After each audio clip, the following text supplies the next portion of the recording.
Bonjour à tous.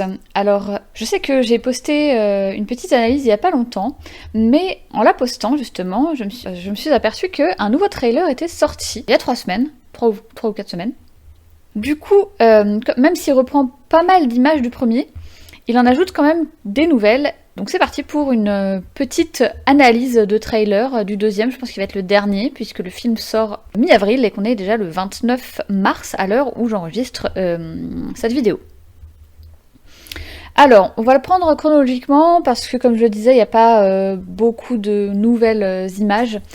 Donc au début, on voit encore, comme le premier trailer commence par le Vif-d'Or qui volait autour de Poudlard, là on a un hibou qui vole autour de Poudlard. Et on voit Dumbledore, le vieux, debout devant sa pancine, qui parle justement de la mémoire, et on va voir que ça va être assez important pour la suite parce que cette pancine va être de nouveau évoquée dans le trailer. Puis on enchaîne sur le Dumbledore jeune, donc des animaux fantastiques et non pas d'Harry Potter, qui a autour du bras le collier avec au bout le pendentif contenant le sang, le serment inviolable, qui le lie donc à Grindelwald. Et on voit cette chaîne se resserrer autour de son poignet. Ensuite, donc, une femme que je pense être McGonagall se présente chez Dumbledore, donc je pense que c'est chez Aberforth, puisque ça a l'air d'être son auberge, afin de l'avertir de l'imminence du danger que représente Grindelwald. Et cette scène rejoint celle du premier trailer, je ne sais pas si vous vous souvenez, lorsqu'on voit Albus mettre son manteau et son chapeau, et son frère lui dire « Tu vas encore sauver le monde » ou un truc dans ce genre-là. Petite auto-satisfaction personnelle au fait.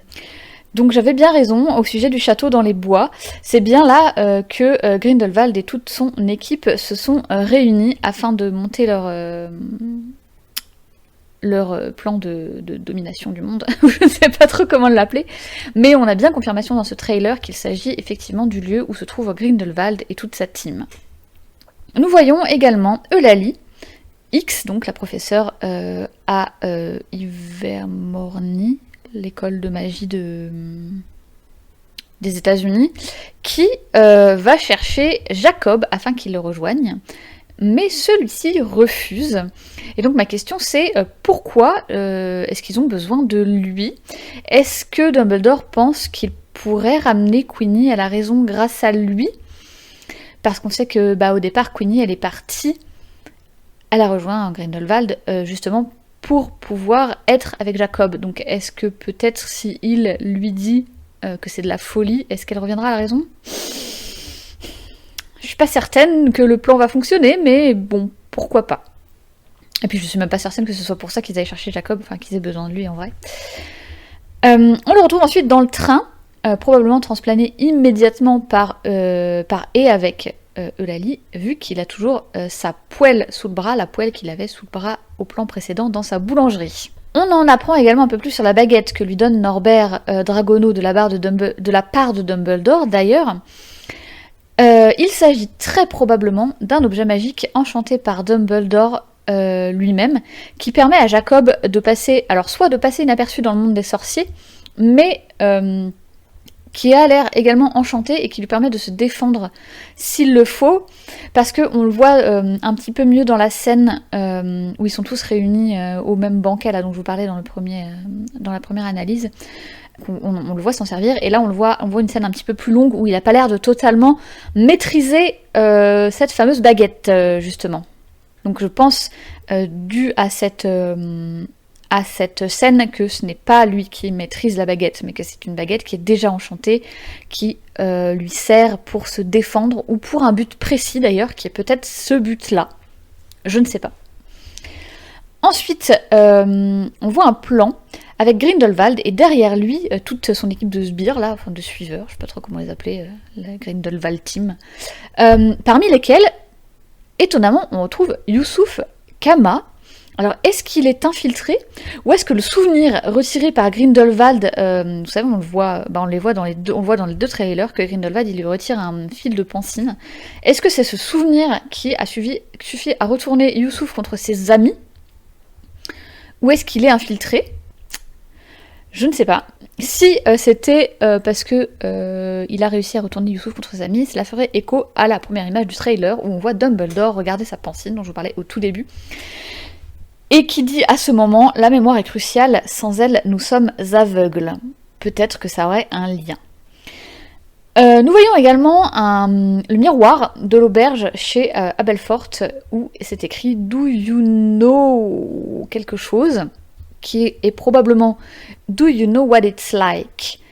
J'ai envie de faire une petite référence à une chanson, mais je ne sais pas si vous allez la voir, parce que c'est une vieille chanson qui est Do you know what it's like to be the bad man, to be the sad man, behind blue eyes?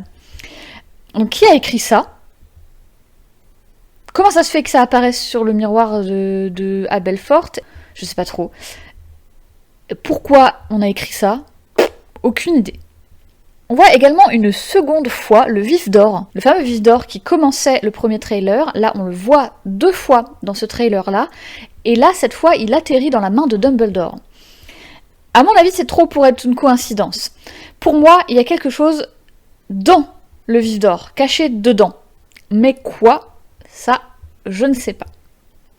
On peut ensuite voir avec les images de la manifestation, enfin du vote, là, qui est beaucoup plus poussé dans le premier trailer, que il y a un 3e drapeau qui se rajoute, donc en plus du drapeau rouge du candidat japonais et du drapeau jaune de la candidate brésilienne. Il y a également un drapeau vert du candidat Grindelwald, qui est donc l'élection de la Confédération, je pense que c'est pour le chef de la Confédération internationale des sorciers. Et il semble même remporter l'élection, puisque toutes les bannières deviennent vertes et qu'il est porté en triomphe.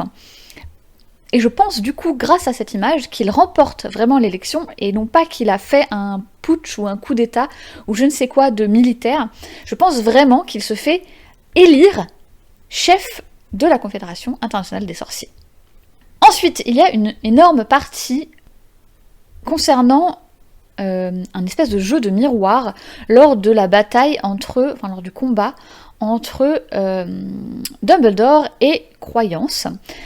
Puisque Dumbledore tient dans sa main un objet qui semble pouvoir le faire switcher entre 2 univers, puisqu'on voit l'univers se retourner lors de son combat contre Croyance, qui semble d'ailleurs assez bien maîtriser, assez facilement, on va pas se mentir, même si Croyance possède maintenant le plein contrôle de son Obscurial, ou son Obscurus, je ne sais plus, son Obscurial. Je sais que l'un des deux est la personne et l'autre est l'entité noire, je sais plus exactement lequel est lequel.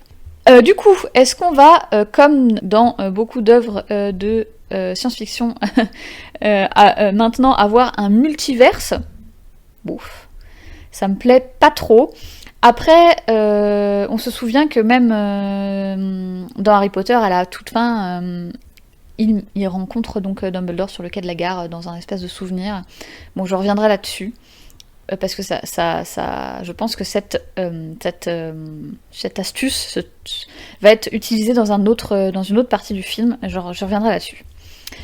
On peut noter alors l'absence de Tina, qu'on ne voit toujours pas dans ce trailer. Cependant, j'ai vu une pub en regardant une vidéo sur YouTube, donc une vidéo complètement pas du tout rapport avec Harry Potter.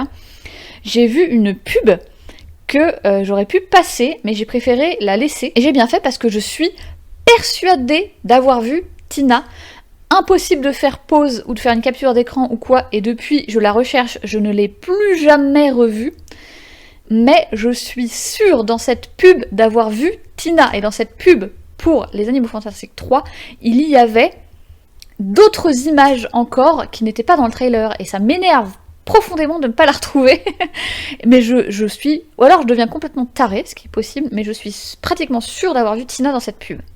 Ou alors c'était des images des anciens films. Mais je pense pas, je pense vraiment que c'était une image des secrets de Dumbledore et qu'il y avait Tina dedans. Bref. Donc, nous avons également une espèce de... pas de bataille, mais Norbert contre Croyance, où on voit Croyance faire un trou dans le bouclier de protection lancé par Norbert Dragono. D'ailleurs, il fait, avec sa baguette, il fait un trou extrêmement facilement. On dirait qu'il découpe ça avec des ciseaux. Ça n'a l'air d'être d'aucune difficulté pour lui. Norbert récupère sa valise très rapidement, avec un Accio bien placé, et s'enfuit dans la forêt de bambou. C'est là qu'il va probablement, voire même certainement, tomber sur l'animal qu'on entend dans le premier trailer, et qui va s'envoler en s'accrochant à sa patte, ce qui donnera cette scène où il survole une rivière accrochée à la patte d'un animal énorme qui vole. Je pense que c'est en s'échappant de cet endroit. Voilà. Il y a une petite question sur la team Grindelwald, parce qu'il y a une femme brune qu'on voit plusieurs fois à ses côtés. Je me souviens pas si c'était celle qu'on voyait dans le premier, la française là, mais je crois pas. On la voit même une fois en gros plan, ça veut sûrement dire qu'elle aura un rôle important, mais lequel? Je sais pas si Grindelwald il avait une compagne ou... Je sais pas. Je ne sais pas du tout. Alors il y a toujours cette fameuse phrase « les apparences sont trompeuses » qui, vous vous souvenez, je vous l'avais dit dans le premier trailer, apparaissait sur les retrouvailles entre Queenie et Jacob, qui me paraissait du coup pas de très bon augure pour leur réconciliation.